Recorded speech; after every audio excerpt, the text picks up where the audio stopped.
কিভাবে প্রকাশ্য দিবালোকে গুলি করে হত্যা করা হয়েছিল।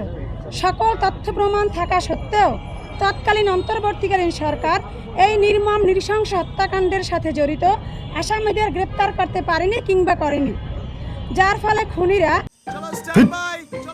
লাইফে কোনো কিছুর গ্যারান্টি নাই, তাই ইন্স্যুরেন্স করুন সিটি ব্যাংকে, কারণ ইন্স্যুরেন্স করলে সিটিতে সুরক্ষা পাবেন নিশ্চিন্তে। সন্ত্রাসীদের অভয়াশ্রম পার্শ্ববর্তী দেশ ভারতে নিরাপদে পালিয়ে যায়।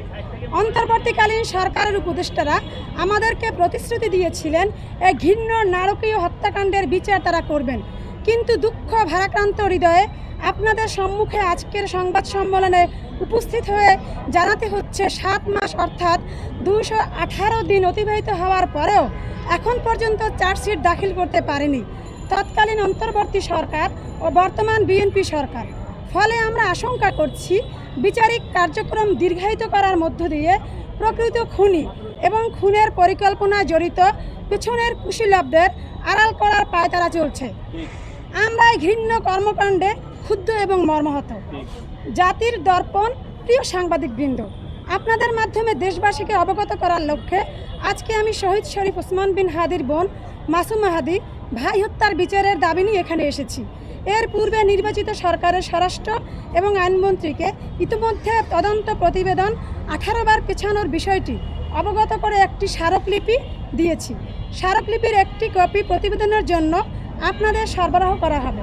স্মারকলিপিতে আমরা স্বরাষ্ট্রমন্ত্রীকে বলেছি ইতিমধ্যে 18 বার তদন্ত প্রতিবেদন দাখিল পেছানো হয়েছে। এতে করে আমরা ক্ষুব্ধ হয়ে দাবি জানাচ্ছি শহীদ শরীফ ওসমান বিন হাদির ওসিয়ত অনুযায়ী বিচার আদায়ের লক্ষ্যে আগামী 36 জুলাইয়ের মধ্যে তদন্ত প্রতিবেদন দাখিল করত দ্রুততার সাথে প্রকৃত খুনি ও পরিকল্পনাকারীদের শাস্তি নিশ্চিত করতে হবে। দ্রুত বিচারের দাবিতে আরও একটি স্মারকলিপি আমরা আইনমন্ত্রীকে দিয়েছি।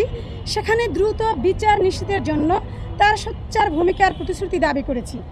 একই সাথে মাননীয় প্রধানমন্ত্রীকেও একটি স্মারকলিপি প্রদান করেছি।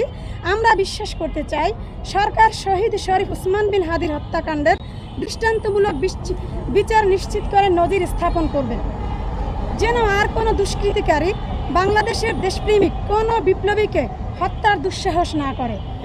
যদি 36 জুলাইয়ের মধ্যে তদন্ত প্রতিবেদন দাখিল করে দ্রুততার সাথে বিচার নিশ্চিত না করা হয়, তবে আমি ওসমান হাদির বোন মাসুমা হাদির শরীরের শেষ রক্তবিন্দু দিয়ে বাংলাদেশপন্থী জনগণকে সাথে নিয়ে রাজপথে লড়াইয়ের মধ্য দিয়ে বিচার আদায় করে ছাড়ব ইনশাআল্লাহ। বাংলাদেশ জিন্দাবাদ, ইনকিলাব জিন্দাবাদ। আমার ভাই গুলিবিদ্ধ হবার পর থেকে আমাদের পরিবারের সদস্য, আমি, আমার হাজব্যান্ড, আমার বড় ভাই এবং ওমর বিন হাদি এভার কেয়ারে কিন্তু উপস্থিত 24 ঘন্টার জন্য। ইভেন আমি 1 সেকেন্ডের জন্য আমার ভাইয়ের আইসিইউর সামনে থেকে যাইনি।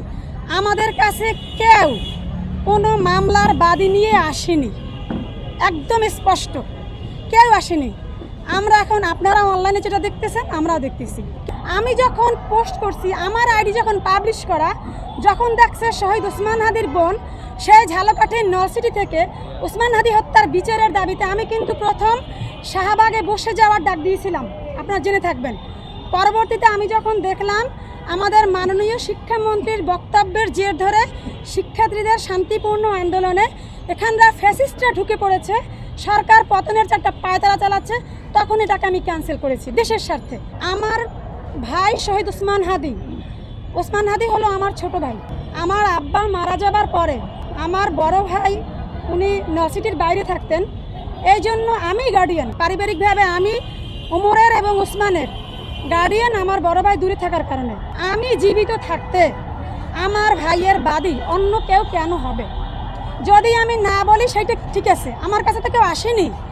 আমি আমার ভাইয়ের জন্য আমার শরীরে 1 ফোঁটা রক্ত যতক্ষণ থাকবে অতক্ষণ আমি লড়ে যাব। আর যারা এই মিথ্যাচার করতেছে, এই প্রোপাগান্ডা ছড়াচ্ছে, আপনাদেরকে ইনশাআল্লাহ সামনের পরবর্তীতে আরও অনেক কর্মসূচি আসবে, সেগুলোর মাধ্যমে আপনাদেরকে ক্লিয়ার করে দেব। সরি লাইফে কখন কি হয় গ্যারান্টি আছে, তাই ইন্স্যুরেন্স করুন সিটি ব্যাংকে, কারণ ইন্স্যুরেন্স করলে সিটিতে সুরক্ষা পাবেন নিশ্চিন্তে।